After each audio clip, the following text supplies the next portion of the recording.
আসসালামু আলাইকুম, কেমন আছেন সবাই? আশা করছি সবাই ভালো আছেন। আজকে আমার মায়ের রেসিপিতে লইট্টা মাছ ভুনা আপনাদের দেখাতে নিয়ে আসলাম। রেসিপিটা অবশ্যই কমন এবং চট্টগ্রামের মানুষ এই রেসিপি খুবই পছন্দ করেন। অনেকেই হয়তো ফ্রাই খেয়েছেন, ভুনা খেয়েছেন, যে যেভাবেই খেয়েছেন, কিন্তু আজকে আমি দেখাচ্ছি আমার মা কীভাবে রান্না করেছে সেই রেসিপি। অবশ্যই আমার এই চ্যানেলটার মূল অনুপ্রেরণা, খোলার অনুপ্রেরণা ছিল আমার মা এবং আমার হাজব্যান্ড। এই দুজনেই আমাকে সবসময় বলতো, যেহেতু তুমি রান্নাটা ভালোই আয়ত্ত করতে পারো, সেক্ষেত্রে তুমি একটা চ্যানেল খুলে কেন না নিজের একটা অপিনিয়ন বা নিজের একটা মানে কাজ দেখানোর একটা সুযোগ করে নিতে পারো না। তো সেক্ষেত্রেই করা, এই জন্য আমার মা মাঝে মাঝে আমাকে বেশ কিছু রেসিপি দেয় এবং আমি চেষ্টা করি সেই রেসিপিগুলো আপনাদের সামনে প্রেজেন্ট করতে। আমার মা প্রায় 60 আপও না, 60 কাছাকাছি হবে বয়স। তবে এই বয়সে উনি যে স্ট্যামিনা রাখে বা রান্না করার যে ধৈর্য রাখে, এটা আসলে আমাদের এখনও হয়নি।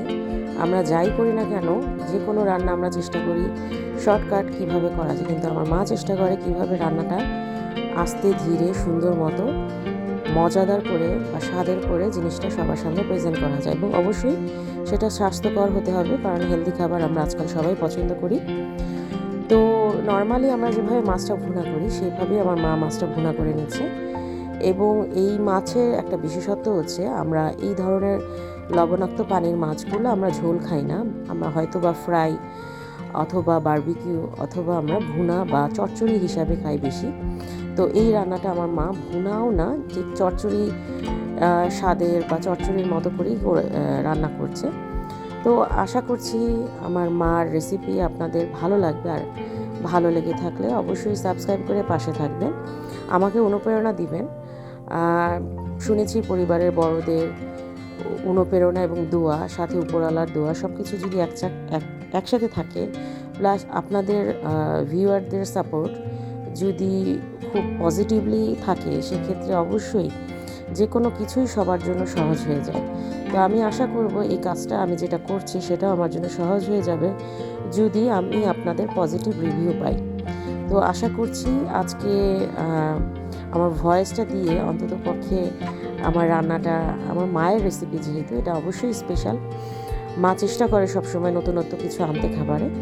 তো আশা করছি ভালো লাগবে, দেখতে থাকুন। দেখলে অবশ্যই সাবস্ক্রাইব করে চ্যানেলটিকে গ্রো বাড়ানোর চেষ্টা করবেন। নতুন চ্যানেল হিসাবে সবার কাছে রিকোয়েস্ট থাকলো, ভালো থাকবেন সবাই, আমাদের জন্য দোয়া করবেন। আসসালামু আলাইকুম। হ্যাঁ, যেহেতু ভিডিওটা আমার মা করেছে রান্না করার সময়, উনি হাতে ধরে রেখে ভিডিওটি করেছে, যার কারণে ভিডিওর অনেক ক্ষেত্রে একটু নড়বড়া বা একটু নড়াচড়া বেশি হচ্ছে। আশা করছি আমার মায়ের রান্নার রেসিপি ভিডিও হিসাবে আপনারা এই জিনিসগুলো একটু ক্ষমা সুন্দর দৃষ্টিতে দেখবেন। আশা করব আপনাদের পজিটিভ রিভিউ নেওয়ার। আর হ্যাঁ, চেষ্টা করব আরও ভালো কোয়ালিটি সম্পন্ন ভিডিও সহ রেসিপি দেওয়ার। ধন্যবাদ, আপনারা সবাই আমার পাশে থাকবেন। আসসালামু আলাইকুম।